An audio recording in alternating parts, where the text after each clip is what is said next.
아버지 하나님, 이 대림절의 소중한 시기에 새벽 하루하루를 기도의 삶으로 채우기 위해 우리가 주님의 전으로 나왔습니다. 우리에게 그러할 마음을 주시고 성령님께서 우리들의 단잠을 깨워주시며 발걸음을 가볍게 해주셨고 평안하고 안전하게 이곳에 이르도록 인도해 주셨음을 감사드립니다. 하나님, 우리가 보내는 이번 12월의 한 달이 예수 그리스도의 탄생과 구원의 기쁜 소식을 다시 새롭게 경험하는 은혜의 달이 되었으면 좋겠습니다. 그리고 주님의 은총이 우리에게 더 가까이 임하는 것을 느낄 수 있는 시간이면 좋겠습니다. 무엇보다 우리가 주님의 약속을 붙잡고 주님의 은혜를 누릴 수 있었으면 좋겠습니다. 하나님은 언제나 약속을 먼저 주시고 우리로 하여금 그 약속을 기대하며 살아가게 하십니다. 그러나 우리들은 너무나도 자주 하나님의 약속을 잊곤 합니다. 그래서 이리저리 방황하기도 하고 불안해하기도 하고 두려워하기도 합니다.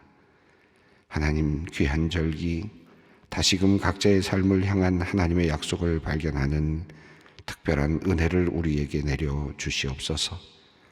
그리고 그 약속에 의지하여 삶의 희망을 되찾고 새로운 힘을 얻도록 우리를 이끌어 주시옵소서. 또한 우리가 이 대림절의 기간에 주님의 오심을 진정으로 기다리며 예배하고 싶습니다. 우리들의 모습 되돌아보며 모든 세상의 것들 내려놓고 거추장스러운 것들을 벗어버리는 삶에 대한 성찰이 있는 귀한 절기가 되게 하여 주시옵소서. 교만한 마음 낮추어 주시고 욕망으로 가득 찬 우리의 삶을 바로 잡아 주시옵소서. 어두운 마음이 주님의 빛으로 밝아지고 혼란과 혼동으로 가득한 우리의 생각이 주님의 지혜로 제자리를 잡게 하여 주시옵소서. 오염된 것들이 순결하게 되고 망가진 것들이 다시 새롭게 창조되는 역사가 이번 대림절기를 통하여 우리 안에 일어나게 하여 주시옵소서. 주님의 오심을 준비하는 정결한 신부처럼 우리의 몸과 마음이 깨끗하여 지게 하여 주시옵소서. 하나님, 이 대림절 기간에 또한 우리를 풍성한 나눔의 삶으로 이끌어 주시옵소서. 사랑으로 주변의 어려운 이웃들 돌아볼 수 있는 넉넉한 마음 주시고 물질을 나눌 수 있는 여유로운 마음 주시옵소서. 우리의 입술에 따뜻하고 아름다운 말을 달아주셔서 많은 사람들에게 위로와 평화를 전달하게 하여 주시옵소서. 그리하여 우리가 작은 빛으로 주님의 이름과 영광을 드러내게 하여 주시옵소서. 하나님, 우리 대한민국을 위해 기도합니다.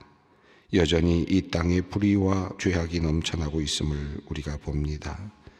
세속적이며 물질 만능의 사고에서 벗어나지 못하여 오직 이 땅에서의 생과 살만을 생각하며 살아가는 참으로 미련한 백성들을 불쌍히 여겨 주시옵소서. 영혼의 깊은 탄식을 들을 수 있는 귀를 주시옵소서. 헐벗고 처량한 우리의 실존을 볼 수 있는 눈을 열어 주시옵소서. 나날이 발전하는 문명 속에 가려진 우리의 영적 실존의 현 주소를 감지하도록 우리의 감각을 작동시켜 주시옵소서. 이 민족을 위해 우는 사람들이 필요하고 이 민족을 위해 간절히 기도하는 기도의 용사들이 필요함을 깨닫습니다. 주님, 나부터 기도하게 하시고 우리 소망교회로부터 나라와 민족을 위해 간절히 부르짖게 하여 주시옵소서. 이 땅의 교회들을 위해 기도합니다. 주님의 교회가 세상의 빛이 되기를 기도합니다. 진리의 말씀을 온전하게 전파하는 사명에 충실하게 하시고 그리스도의 사랑을 나누는 일에도 선한 사마리아인의 모습처럼 적극적이게 하여 주시옵소서. 그렇게 주님의 성육신의 삶의 모습을 닮아 돌봄을 필요한 이들, 연약하고 궁지에 내몰린 모든 이들에게 삶의 의미를 되찾아주는 선한 목자와 같은 교회들이 되게 하여 주시옵소서. 하나님, 전 세계에 흩어진 주님의 종들, 복음을 들고 고난의 자리에 서 있는 선교사님들을 위해 기도합니다. 저들이 주님과의 그 깊은 첫사랑을 잃지 않도록 영과 혼과 몸을 보존하여 주시옵소서. 이 시간에도 세계 각처에서 주님의 사랑과 진리를 전하고 있습니다. 주님, 저들의 모든 선교 활동을 통해 아름답고 풍성한 열매들이 거두어지게 하여 주시도록 성령의 능력으로 함께하여 주시옵소서. 또한 이들을 위한 기도와 물질의 후원들이 지속적으로 이어지게 하시고, 그리하여 차질 없이 선교의 사명이 잘 감당되게 하여 주시옵소서. 하나님, 참으로 안타까운 마음으로 소망의 성도를 위해 기도합니다. 올해 소망교회에 등록한 70세 새신자 가정에 참으로 힘들고 어려운 일이 이어지고 있어서 전능하신 주님께 간절히 구합니다. 11월부터 갑자기 남편이 많이 진행된 파킨슨 병으로 하체를 못쓰게 되었습니다. 미혼의 딸도 유방암이 발견되어 절제 수술 후 항암 치료 중입니다. 설상가상으로 어제는 아들이 췌장 쪽 혹 진단을 받고 큰 실망감으로 전화마저 끊겨진 상태입니다. 하나님, 교회 등록 후에 늘 기뻐하며 일부 예배를 드리던 가족이고 아들인데 계속되는 시련으로 정신을 차릴 수가 없습니다. 하나님, 제발 불쌍히 여겨 주시옵소서. 이 가정을 긍휼히 여겨 주시옵소서. 그래도 주님만을 바라봅니다. 아니, 주님만을 바라보며 유일한 희망을 갖사오니 주님 분연히 일어서 주시고 이 가정을 위하여 일하여 주시옵소서. 이 가정을 돌보아 주시옵소서. 병이 낫게 되기를 원하오니 주님께서 이 가정에 기적을 일으켜 주시옵소서. 하나님, 이제 주님의 말씀 듣기 원합니다. 주님의 말씀, 우리의 마음을 열어주시옵소서. 성령님의 인도하심을 받아 주님의 말씀 깊이 체험하고 이해할 수 있도록 우리를 이끌어 주시옵소서. 예수님의 이름으로 기도드립니다. 아멘. 오늘의 말씀입니다. 역대하 11장 1절로 12절까지 말씀, 역대하 11장 1절로 12절까지 말씀 함께 봉독하겠습니다. 르호보암이 예루살렘에 이르러 유다와 베냐민 족속을 모으니 택한 용사가 18만 명이라. 이스라엘과 싸워 나라를 회복하여 르호보암에게 돌리려 하더니 여호와의 말씀이 하나님의 사람 스마야에게 임하여 이르시되, 솔로몬의 아들 유다 왕 르호보암과 유다와 베냐민에 속한 모든 이스라엘 무리에게 말하여 이르기를, 여호와께서 이같이 말씀하시기를, 너희는 올라가지 말라. 너희 형제와 싸우지 말고 각기 집으로 돌아가라. 이 일이 내게로 말미암아 난 것이라 하셨다 하라 하신지라. 그들이 여호와의 말씀을 듣고 돌아가고 여로보암을 치러 가던 길에서 되돌아왔더라. 르호보암이 예루살렘에 살면서 유다 땅에 방비하는 성읍들을 건축하였으니 곧 베들레헴과 에담과 드고아와 벳슬과 소거와 아둘람과 가드와 마레사와 아더라임과 아기스와 아세가와 소라와 아얄론과 헤브론이니 다 유다와 베냐민 땅에 있어 견고한 성읍들이라. 르호보암이 그 방비하는 성읍들을 더욱 견고하게 하고 지휘관들을 그 가운데 두고 양식과 기름과 포도주를 저축하고 모든 성읍에 방패와 창을 두어 매우 강하게 하니라. 유다와 베냐민이 르호보암에게 속하였더라. 아멘. 오늘 본문 말씀은 르호보암이 이제 예루살렘에 돌아와서 이제 유다 지역, 그러니까 예루살렘 옛 지역이죠. 예루살렘이 있는 바로 그 지역을 이제 정비하고 다스리게 되는 그러한 내용입니다. 대단히 컸던 나라였는데 그 나라가 그만 한 번의 실수, 그 잠깐의 판단에 그만 그 실수로 인해서 갑자기 나라가 줄어들게 되고 또 아주 약한 그런 상황, 약한 나라로 전락하는 그런 모습을 보게 됩니다. 이 르호보암의 이야기가 지금 이어지면서 이제 유다 그리고 베냐민 족속들로만 구성되는 그런 아주 작은 나라가 되어가는 과정을 보여주고 있습니다.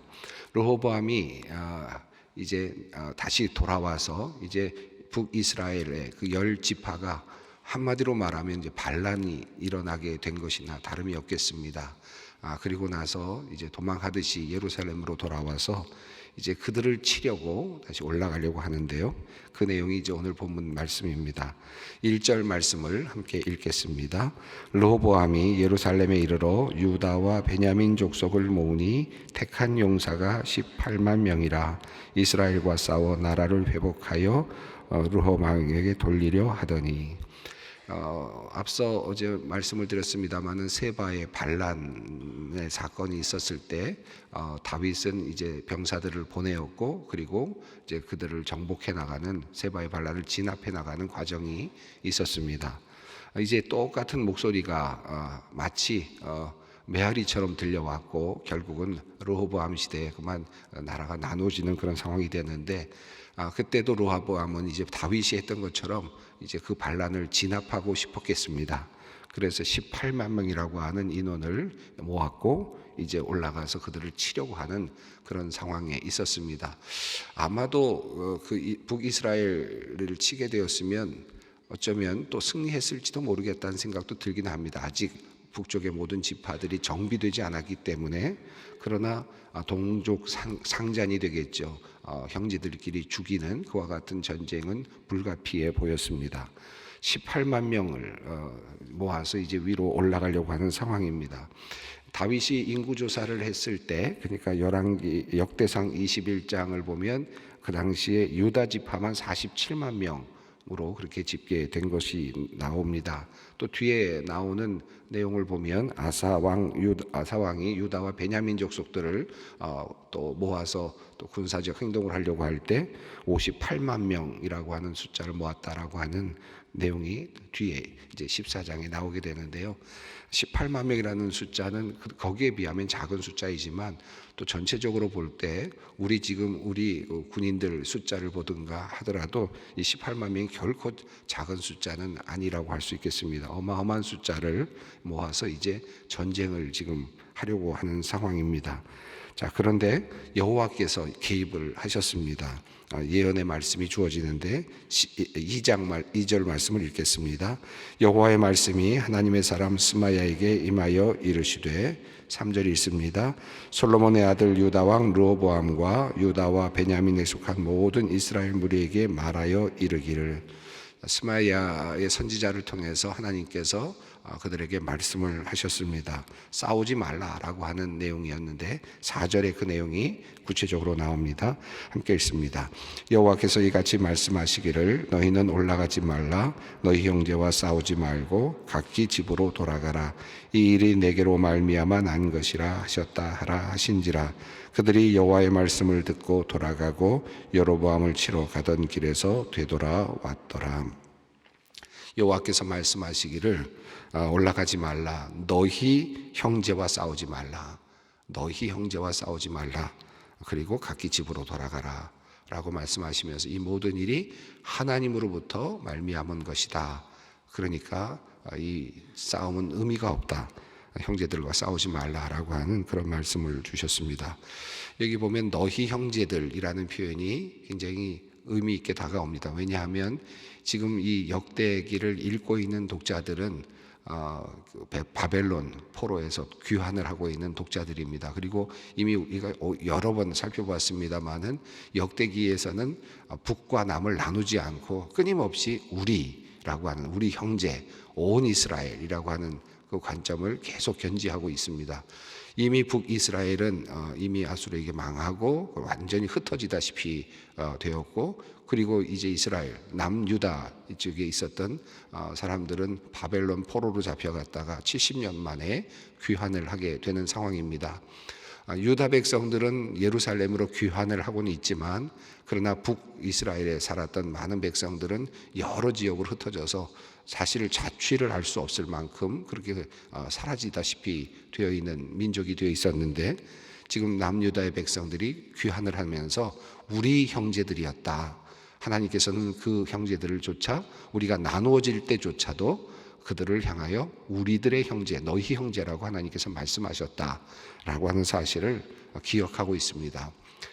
그 다시 말씀드리면 이스라엘 백성은 12지파가 하나가 되어야 된다. 그리고 하나로 하나님을 섬겨야 한다라고 하는 하나님의 뜻을 여전히 마음으로 붙잡고 있다라고 할 수 있겠습니다. 그들이 치려고 올라가다가, 르호보암이 치려 올라가다가 하나님께서 만류하시는 예언의 말씀을 주시면서 그들은 그 자리에 물러서게 됩니다. 그리고 이제 르호보암은 작은 나라를 다스릴 수밖에 없는 참으로 안타까운 상황이 되었습니다. 여로보암을 치러 가던 길에서 멈추어 서게 되지만, 이후에 이 북과 남 사이에는 끊임없는 분쟁과 전쟁이 사실은 이어지게 됩니다. 형제 간의 전쟁이 계속 이어지게 되죠. 자, 르호보암은 이제 어쩌면 나름의 어떤 위협감을 느꼈는지도 모르겠습니다. 그래서 그랬는지 르호보암은 이제 또 성들을 이제 나름대로 정비하는 일을 하는데요. 바로 5절 이후에 나오는 말씀인데, 여기 보면 방어하는 성읍이라고 이렇게 표현이 되어 있습니다. 그 부분을 한번 읽어보겠습니다. 5절입니다. 르호보암이 예루살렘에 살면서 유다 땅에 방비하는 성읍들을 건축하였으니. 자, 지금 참 뭐라 그럴까요? 아버지 때와 비교해 보면 정말 격세지감이다라는 생각이 듭니다. 얼마 전에 우리가 성경을 읽으면서 정말 바다를 향해서 나아가는 어마어마한 그런 번영의 나라를 보았습니다. 솔로몬을 통해서 우리가 보았던 것처럼 지중해로 나아가고 아라비아해로 나아가고 그리고 아프리카 지역으로 번져가면서 그곳에서 금을 가져오고 미지의 세계로 나가서 그곳에서 수많은 보석들을 가져오고, 그들이 전혀 보지 못했던 그런 많은 것들을 가져다가 예루살렘 성전과 그리고 예루살렘의 그 왕궁들을 치장하고, 더 나아가서 다양한 지역에, 레바논 지역에까지 왕궁을 짓고 또 그곳에 또 금으로 입히고 하는 이런 이야기들을 우리가 쭉 읽어왔는데요. 어마어마한 번영의 역사를 읽어왔는데, 갑자기 그 모든 번영의 그 역사가 이제 단절되고 그 땅들은 다 잃어버린 채로, 그 땅들은 다 누구의 땅이 되었는지 모르겠습니다. 이제 모든 것들은 다 잃어버리게 되고, 이제 르호보암은 예루살렘 주변에서 방비하는 성읍들을 정비해야 되는, 이제는 공격도 아니고 번영도 아니고 이제는 방어해야 되는 그런 입장으로 갑자기 전락하게 되었습니다. 그 성읍들의 이름이 쭉 거명되고 있습니다. 10절까지, 6절부터 10절까지인데 익숙한 이름도 있고 익숙하지 않은 이름들이 있습니다. 한번 읽어보겠습니다. 곧 베들레헴과 에담과 드고아와 벳술과 소고와 아돌람과 가드와 마레사와 십과 아도라임과 라기스와 아세가와 소라와 아얄론과 헤브론이니 유다와 베냐민 땅에 있어 견고한 성읍들이라. 사실 유다와 지금 베냐민이 함께 있었고, 나머지 10지파가 지금 북쪽에 속해 있었다, 북이스라엘에 속해 있었다라고 그렇게 말하고 있는데, 실제로 가만히 본문을 보면 유다와 베냐민이라고 하는 이 그룹은 실제로는 다윗과 사울 간의 갈등의 사실 그 중심에 있었던 가문들입니다. 사울은 베냐민 가문이었고 또 유다는 다윗 가문이니까 이 가문이 함께하기가 어려웠던 가문입니다. 그런데 지금 유다와 베냐민 가문이 함께하고 있는 것도 참 아이러니하다라는 생각이 듭니다. 아마 끊임없는 그 베냐민 지파와 유다 지파 사이에는 끊임없는 갈등이 있었을 텐데도 불구하고 지금 지역적으로 함께 있었던 그 지파들이었기 때문에 또 다른 이유들이 있었을 텐데, 유다와 베냐민 지파가 지금 한 팀을 이루고 있고 유다 나라를 이어가는 그곳에 베냐민 지파가 지금 함께하고 있습니다. 이 지역들 보면 한번 지도를 한번 보면 좋겠는데, 우선 좀 그 사울 때, 다윗 때, 그리고 솔로몬 때 그 지역이 어느 정도 이렇게 달라졌는지를 한번 보았으면 좋겠는데, 우선 전체적인 그림을 한번 보여드리겠습니다. 여러분 지금 보고 계시는 그 내용을 보시면 가운데 푸르스름하게 되어 있는 그 부분이 사울 왕 때 그 영토입니다. 그리고 그 주변으로 넓혀져 가고 있는 그 부분이 이제 그 다윗 시대이고요. 그리고 조금 더 넓혀진 부분이 솔로몬 시대입니다. 우선 사울 시대를 한번 보겠습니다. 사울 시대는 이렇게 이 정도의 영토입니다. 지금 이 안에는 사해도 함께 포함이 되어 있습니다. 갈릴리 호수도 약간 포함이 되어 있습니다. 그리고 다윗 시대를 보면 이렇게 지금 넓어졌습니다. 영토가 넓어진 거죠. 그리고 또 조금 더 넓어져서 솔로몬 시대는 지금 영토가 이렇게 넓어지면서 실제로 이 영토뿐만 아니라 다양한 지역으로 해외에 이 성들을 만들어갈 정도로 엄청난 확장이 일어났던 시대가 이 솔로몬 시대라고 할 수 있겠습니다. 자, 그런데 지금 여기 나오는 르호보암 시대에 이 르호보암이 방비하는 성읍들을 지었다라고 하는 것을 보면 그 성읍들의 위치를 대강 한번 보면 이렇습니다. 지도를 한번 보겠습니다. 지금 이 사해가 있고요. 사해 주변으로 이렇게 지금 성읍들이 쭉 있습니다. 성경에 나오는 지점들을 쭉 좀 표시를 해봤는데, 저 멀리 요단강 위로도 올라가지 못했고요. 그리고 밑으로도 내려가지 못하고 그저 예루살렘 주변에 있는 그런 지역에 지금 몰려 있습니다. 그리고 한쪽으로는 유대 산지, 그리고 조금 왼쪽으로 지중해 쪽으로는 약간의 평야 쪽으로 내려가는 그런 지역에 지금 도시들이 있습니다. 작은 성읍들이 있는 거죠. 그리고 이 성읍들이 방어하는 성읍이었다는 거예요. 지금 솔로몬 시대하고 비교해보면 이게 얼마나 정말 작아졌습니까? 다시 첫 번째 그림으로 한번 가보겠습니다. 이 사해를 한번 보시고, 사해 보시면은 지금 푸른색으로 되어 있는 사울이 지금 점령하고 있었던, 사울이 지금 통치하고 있었던 영토 안쪽에 바로 그 사해가 보이죠. 조그맣게 사해가 보이고 위쪽으로 갈릴리 호수가 보이니까 지금 르호보암이 지금 방어하는 성읍이라고 하는 것은 사울 시대만큼밖에는 되지 않는, 그보다 더 적어진 그런 영토이고, 그것도 방어를 해야 되는 지금 상황이 됩니다.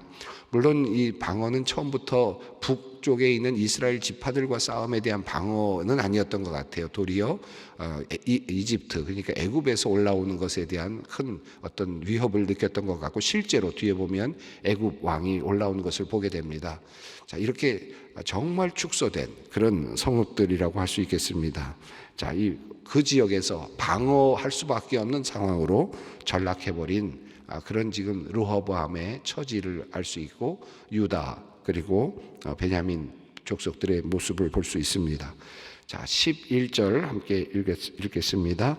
르호보암이 그 방비하는 성읍들을 더욱 견고하게 하고 지휘관들을 그 가운데 두고 양식과 기름과 포도주를 저축하고, 12절입니다. 모든 성읍에 방패와 창을 두어 매우 강하게 하니라. 유다와 베냐민이 르호보암에게 속하였더라. 자, 유다와 베냐민 지파가 이제 르호보암에게 속해서 나라를 이루었는데, 솔로몬의 그 큰 번영의 나라 이후에 르호보암의 나라는 아주 작은 나라로 전락을 하게 됩니다. 그리고 방비하는 성읍들을 더욱 견고하게 세웠다. 이제 적들이 들어오는 것을 방어해야 되는 참 안타까운 처지가 되고 말았고, 12절을 보면 방패와 창을 두었다 라고 하는 표현이 나오는데요.